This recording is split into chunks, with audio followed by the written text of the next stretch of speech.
Welcome if you're just joining us. We'll just give you a few more moments to stir the tea, put some sugar in, take a seat and be comfortable. And this will just give an opportunity for those who've been catching a bus to get here, or actually not, staying in their own office where they've been all day. Welcome to the LGCA, the London Governance and Compliance Academy. Listen, if this is your first time here, where have you been? Seriously, after the webinar's finished, take a look at the huge range of training that we provide, both for individuals and for companies. LGCA is part of the European Institute of Management and Finance Group. This is one of Europe's leading institutions for certified and executive education, e-learning, and bespoke learning solutions in the financial sector. So, welcome once again. Our webinar today is entitled The Importance of Data Strategy, and it's led by Stylianos Kampakis. I'm sure you've seen how data can transform not just individual businesses, but whole industries. And yet, just collecting data alone is not going to help you to optimize your business. You need a strategy to manage it, to analyze it, to act upon it, and that will turn the data into something of value. This afternoon, we have the opportunity to listen to one of the top experts in this field, Dr. Stylianos Kampakis. He is the CEO of the Tesseract Academy, and I'm sure he'll tell you a little bit more about that just as we go through the webinar. On LinkedIn, it tells us that he identifies problems in organizations and he fixes them using data science and/or blockchain. He helps bridge technology and management and has worked with companies of all sizes, from startups right up to corporates. He's also an AI educator and mentor. And today he's here to take us through the importance of data strategy. We hope you'll have some questions. Please, if you do, post them on the Q&A. Don't post them in the Zoom chat. And we'll do our very best to tackle some of those at the end as time allows. Okay, that's quite enough of me. Let me hand you over now to Stylianos. Welcome, Stylianos. We look forward to hearing about the importance of data strategy. Thank you. Yeah, thanks for the introduction, Brian. So as Brian mentioned, I've dedicated a good part of my career in simplifying data science and AI in a way that decision makers can understand how to make the most of it. And I personally believe that data strategy is probably the most important piece when we're talking about making sure that an organization can extract value from data. Why? Because this is usually the first step towards anything else, right? So it may not be the fanciest step. It's, you know, people quite often are excited by things and topics like deep learning, general AI, etc. But this is the most necessary step. And what we're going to talk about on this webinar is we're going to talk about 3 different case studies around data strategy. And the reason I'm choosing case studies is because people like to hear stories, and we often learn easier when we hear stories. So I think stories can be very powerful and motivating examples. Instead of me just talking about abstract principles, this might actually be quite boring. Then I'm going to briefly talk about the data strategy canvas, a tool I'd like to share with all of the participants on this call, on this webinar, which can help you structure a data strategy. And it is a tool I am using myself in my own work. And finally, we're going to conclude with what I call an AI clinic, where anyone can ask any questions they have around AI or data science, as long as they align with today's theme, which is around data strategy and how an organization can use data. And so the last session is an open Q&A session, and that's really your opportunity to get some help from us. So before I start with data strategy, I'd like to spend 1 minute to talk about what is data science. And I do this with all my presentations. And the reason is that there's lots of information still around what data science is. And many people, many organizations, they use buzzwords freely in the wrong way. And I feel obliged to demystify what data science is about. And this is one of the best graphs on this topic, maybe the best, according to my opinion, produced around 10 years ago. And as you can see, data science is at the center of this graph, and then around it, you have different disciplines like AI, machine learning, statistics. These circles are not drawn randomly, but they actually demonstrate the relationship between the different fields. For example, machine learning is a subfield of AI, something which many people are not aware of, especially these days where every organization wants to say they're using AI. Statistics is tangent to machine learning and AI. Why? Because they're trying to solve the same problems, but taking a different perspective. So data science is essentially a term that has unified around 200 years of history in data analysis, in different fields that have been invented in order to extract value from data. And then around the center, we have what I call the soft parts of data science, like business strategy, domain knowledge, communication, presentation. And these are there because data science, I mean, don't be fooled by the science bit. Data science is really an applied discipline. The goal of data science is to bring impact to organizations. And this is why data strategy is so important, because I think that if we look into these skills surrounding data science, data strategy is definitely the unifying theme which can bring everything together.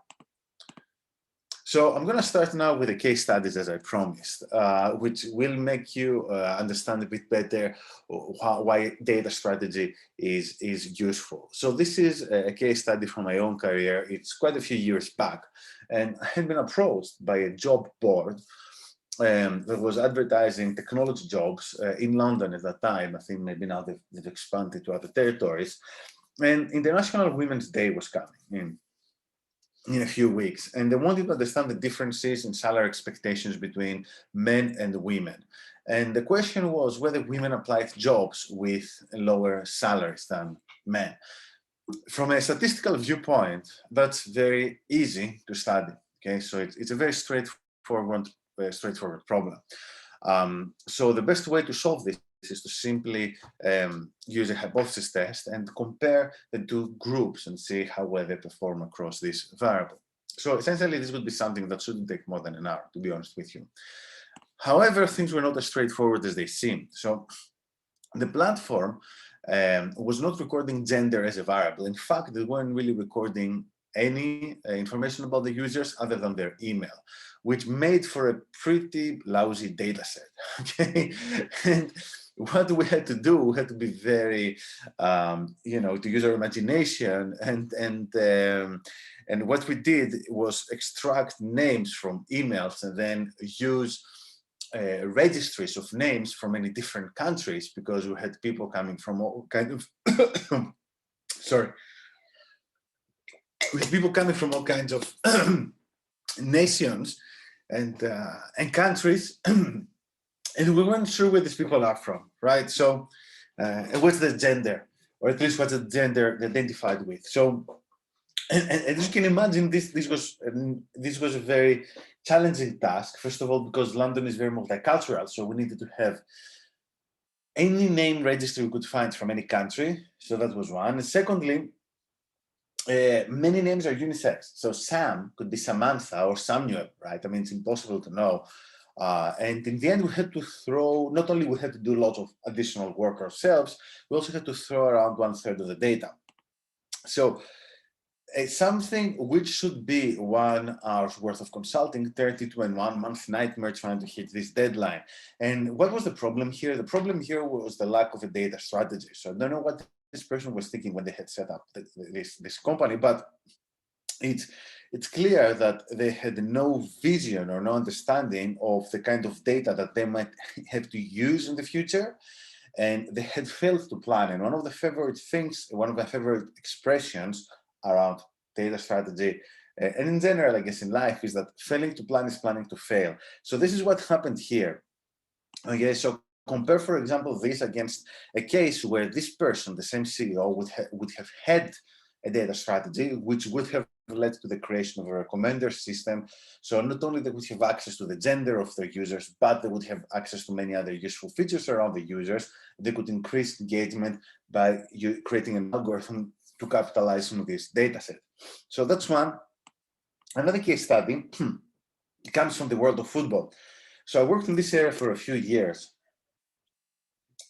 And I worked with a very prominent football club in London. I can't disclose the name, but if you dig into my work, you're going to discover it eventually. Or if someone's really curious, just drop me an email. But the research was about predicting injuries, right? And using machine learning, right? So, which was one of the first people back then that tried to do this. Now it's more commonplace. And there were many different departments in this football club, like in all football clubs, right? So you have a medical department, football training, weight training, a coach. And the challenge was that the football club had no vision around data collection. So what they referred to as data collection was simply individuals holding Excel spreadsheets on their laptops. And furthermore, not only there was not a centralized system to collect data, but also there was no communication between the departments. So for example, a player might come back into play from an injury, but maybe they would notify the medical department. So for the medical department's records, this player was noted down as being injured, right? Which means that the data was inaccurate in many cases. And also there were conflicting goals. So the medical department wanted to protect the player, whereas the coach wanted to get the player back into the game, right? Which meant that the medical department was trying to massage the data to make injuries look more severe than they are, to protect the player's health. But at the same time, the coach was trying to do the opposite. And which means that not only you didn't have a single source of truth, as we call it these days, not only departments were communicating, but also if you try to uncover a single source of truth, in many cases, you had ended up talking to groups of people with conflicting interests within the same organization. So it was clear that there were issues such as the lack of data transparency, okay, and what in general we call dirty data, which translates in wasted time and effort, and quite a few times it led to the wrong conclusion. So there were a few cases where we had to spend a couple of months working on something, and then someone from some department told us, oh, you know, this pattern we discovered is not real because this is what's happening, so and so. So there was a very steep learning curve, and it took between 1 to 2 years for the club to undergo a process of digital transformation and cultural transformation, to the extent that they were willing and they knew how to use data and unify everything in a way that it could actually be used. And it's clear that once again, the problem here was not technological. The problem was not the algorithm. The problem was not that they weren't using the latest API or the fastest algorithm, or that they didn't have a team of 10 PhDs in machine learning from Stanford, right? So this was solely a problem of the lack of a data-driven culture and a data strategy, right? And this is another very nice graph that shows how you need different components in order to become what we call data literate, right? Which is another way to call an organization or an individual who are data informed, who are data driven. And why am I sharing all this? So it's clear that if you're on this webinar, you have some interest in data science or AI, and most likely you're a CEO or a decision maker within your organization.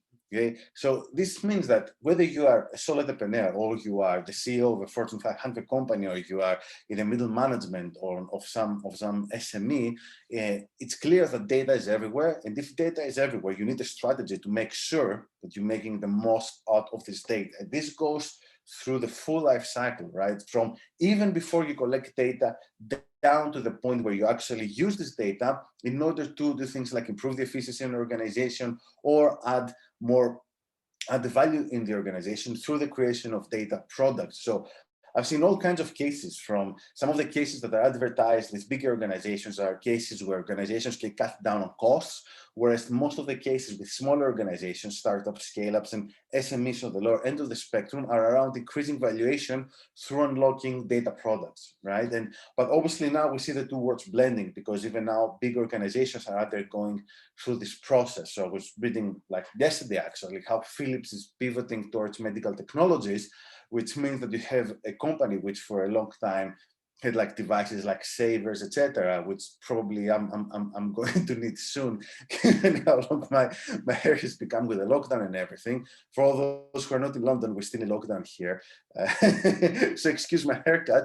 It's now they're pivoting to medical devices, which means that essentially Philips, whether they like it or not, they're becoming a data-driven company because they can use these devices to generate data products. So again, I think we're witnessing some kind of flattening across the spectrum, let's say, of scale, from startups to very big organizations when we talk about data strategy. Why? Because everyone needs it, because everyone can benefit from it.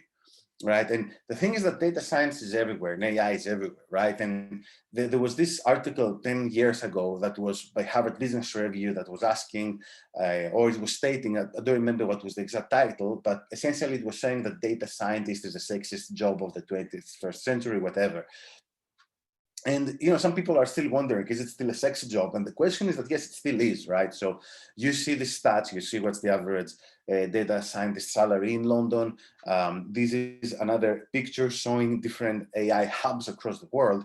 And you can see that now we're talking about a global phenomenon, an AI arms race on a global level, okay? And we see that funding in startups is constantly increasing year on year. However, the problem is that even if AI is everywhere, even if data science is everywhere, then there are still many people who don't know, many companies, many organizations who don't know how to use it. And unfortunately, this is a challenge that gets diffused across an organization.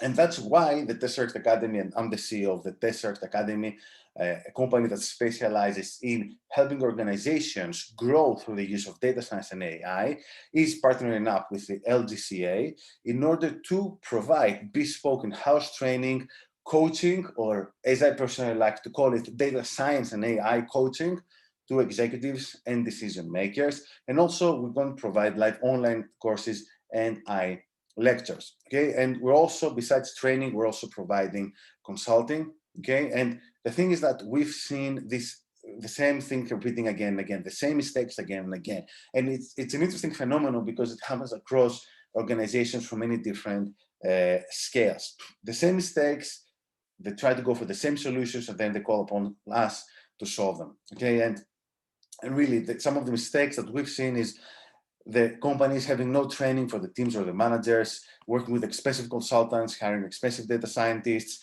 and essentially losing lots of value, right? So you leave value on the table. So one of the most common phenomena is seeing companies that have done nothing around data strategy for 2 years, and then they're like, oh, what if we hire someone to help us out? And then they hire the wrong person, then the person leaves the company, and then it's like, there's a huge opportunity cost of three years of lost compounded growth due to the lack of data strategy and foresight. Okay, so and before we go on to the Q&A session, I'd like to briefly talk about some tools which can help you with data strategy. So on this link here, which we can also share on the chat, you'll be able to access some tools that can help you with data science. So simply go to Tesseract Academy and go on the menu on free tools, and there's a tool called the DS10 questionnaire to identify whether you need a data strategy, the HDS questionnaire to identify what type of data scientist you should hire, and the data science project assessment questionnaire. And this is a tool that I promised I was going to show to you, called the Data Strategy Canvas. Okay, and it's one of the tools that I'm also personally using in my practice, and it's a framework. It's a very simple and easy framework for all those who want to design a data strategy. And it's not so much of a canvas as more of a checklist.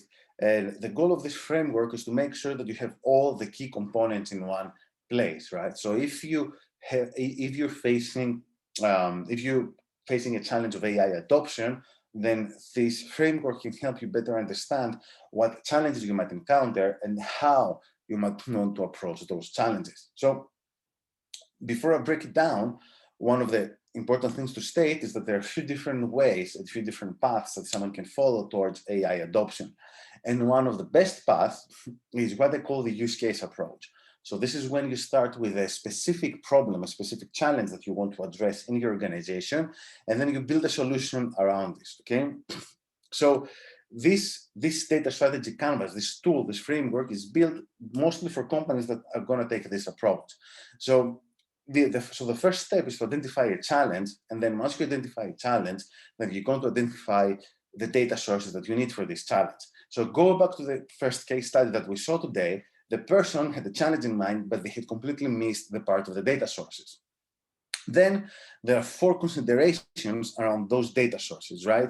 The appropriateness, the nature, the time, and the cost of the data. So you need to take all this into account in order to understand whether you have the financial resources or the human resources in order to deal with this problem. Again, these are some of the topics that we go in more depth during our full workshops, because if I now start talking about each one of these topics, we're going to spend like 2 hours. And we don't have this time, unfortunately, for us today, but we're going to be running more events, yeah? And then the method and the success criteria are very important. And obviously the method is something which goes, the exact method, the exact details behind the method are down to the data scientist, but something which many decision makers make, a mistake that many decision makers make, is that they don't own the solution. And what I mean by that is that the decision maker should be able, at least on a high level, to understand how the components come together. And this is where many decision makers completely miss the mark. So they just get confused with all the buzzwords and all the different technologies out there. And we believe that this is part of our programs. So that what we do is we educate decision makers so that they know what kind of technology they should use to solve the problem. Why? That's super important, because if you don't know this, how are you going to hire the right person? How you're going to know whether you have to use some commoditized service or hire someone to actually build something from scratch for you? You don't, right? And this is why it's so important to own this solution. And then the success criteria, right? The KPIs. And then this obviously is connected to the people, as I mentioned, whom you should hire. And finally, the culture. And we saw a very good case study earlier about how the absence of a data-driven culture can be very catastrophic for organizations of any size. So this was a free event, okay? We provide, we also run workshops, online workshops, on data strategy and data science for decision makers. We also provide one-on-one coaching, or data science and AI coaching, as I like to call it. Make sure to contact us for a session, and we are happy to help you with any data science problems you have, from scoping out down to the actual implementation, understanding how you should structure the problem, right? From, as I showed to you earlier with the canvas, from defining the challenge down to hiring, or even deciding on the actual product, software, or algorithms, right? And we can create a custom, and we also run programs for teams. So if you feel that your team needs some training or certain areas of data science or AI or data strategy, we're more than happy to even design bespoke programs for you. And I've also written up a book on that topic called The Decision Maker's Handbook to Data Science. More than happy to share this freely with you. If you're gonna get it on paperback, it's on Amazon. It's actually 5-star rated, but we're very happy to share a free PDF with you. Just make sure to contact us at info@LGCA UK, and we'll make sure you get a copy. So thank you. And now that was it for the presentation. And now we're moving to the Q&A session, which is an open session for anyone dealing with challenges relating to data science or AI. The format of the session is that you're going to ask a question, and then I'm going to try to give you the best answer as I can, given the time constraints. If there are like quite a few people asking questions, please be patient, because we have to basically answer one question at a time. But I think it's going to be useful for everyone if you stay until the end of the session, because sometimes when you hear about other people's challenges, then you might come up with ideas for your challenges. Stylianos, thank you very much. We have a question here which is on the Q&A. Let me read it out for those who maybe can't see it at the moment. Thank you for posting. It says, what do you say to the manager, the hypothetical manager, who thinks that there are no kudos to be won in data management, just tedious tasks with no rewards, and that data science is really best left to others, not the manager? How do you feel about that? Yeah, so that's a very interesting question, because in the full workshop, there's actually a session called data management from a decision maker's perspective. Okay, and this is a very important session of the full workshop, because data management, and like other parts of data science, need to be owned by the decision maker to some extent. And the reason is that data management directly interacts. I mean, there's a huge technical component there, right? But many people think that it's only this, right? That there's nothing else around. And that's false, because Yes. data management interacts very closely with the business model of an organization. Why? Because the kinds of data you can collect really depend on your business model. So I mentioned Philips earlier. So Philips sell devices. So there's a huge question around how they can capitalize on the data that the devices might be able to collect. And then this obviously then takes you to other places like legal issues, data management, like different regulations, different countries, etc. Right? And again, this is very closely aligned with data management, because the actual let's say technical possibilities are going to open up business possibilities, and then the business decisions are going to trickle down on what the technical decisions are going to be. And again, I think one of the keys of what I call data science and AI for decision makers is that decision makers, they think quite often that data science is something purely technical, and that's false. Data science is technical once you have everything else in place. If you have a data strategy, a data-driven culture in place, if you're aware of how data science interacts with the business model, and all these things are working in harmony, then you can let data scientists and data engineers do their bit. But if you just outsource things to data scientists, that's like me, I don't know, running a business in the consumer space and having no idea about what's the right product market fit, having no idea about my audience, and then assuming that I can just outsource marketing to some random person, right? So this sounds a bit like a crazy idea, but this is what many people think data science is like. Stelianos, I'm prompted to ask as well, following on from that, you're talking about the decision maker. Who should be making this strategy? Where should this strategy be coming from? Is it from the boardroom level? Is it the business information systems manager? Is that the guy who should be doing it, the person who should be doing it? Who's making these decisions about strategy? I think this depends really on the organization. It depends on how an organization is structured. But the important thing is that to note is that these decisions are not going to be made by a data scientist, no matter how senior Right. they are. Yeah. It might go up all the way to a chief information officer. I think if we're talking about smaller organizations, let's say 50 people or less, then it has to go, I think the CEO needs to own. Yes, it should go to the top. Yes. Yeah, definitely. Yes. I'm going to move on because there's another question here from Peter Wilson. The question is, how does a firm manage the consistency of data entry? He talks here about putting in the name of a bank, such as HSBC, in different formats. This seems to be a bit of a common problem. What can you help us with on that? Yeah, I guess this is a problem that's entirely solvable, and it's 100% related to the challenge I showed you earlier around this football club, because one of the problems that this football club faced was the lack of data standards. There are some medical standards around injuries and diseases and conditions, but this football club wasn't really using any of them. And there are solutions to this, but they require a combination of technical expertise and digital transformation on the cultural level.